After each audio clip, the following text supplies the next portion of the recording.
Muri yeZimbabwe aiwa pane picture ratendera, picture ragwadza vanhu, picture remacriminals ari mujere aratidza kuti aiwa they are being abused, zvekuti vanhu vaya vakakombonera vakati aiwa kunyange vari macriminals asi vane marights, nokuti mujere vanoratidza kuti vanhu ava vari kugara munzvimbo vari overcrowded, zviratidza kuti hama dzevanhu vari muusungwa dzigwadziwe. Tisati tapinda munyaya iyi ndokurudzira chibva wasubscribe wolike wotina on the bell icon tombochana maupdates andokupa pano paZim News Live. Samburi yeZimbabwe tinoona kuti newspaper remuAfrica ndo rinoexpose nyaya iyi nemapictures aya inonzi Africa Beautiful Wind vachiti they are criminals but they do have rights. Overcrowding in prisons is against the constitutional requirements of what a prison should be.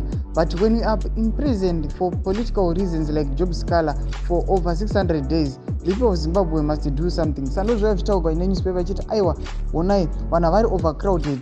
Tora example seya job scholar ari imprisoned for more than 600 days achigara maconditions akadai, so munozviona semhuri yeZimbabwe achiti aiwa maZimbabweans we have to do something. Samuri yeZimbabwe chimboyembopotudza kuti munoti kudii pamusoro panyaya yemarights yevanhu vari muusungwa. Ine mucomment section medu mutudze mafungiro enyu. Aiwa musarega kusubscribe kukomenda pauchene kutina on the bell icon torambochiona maupdates anokupa pano paZim News Live.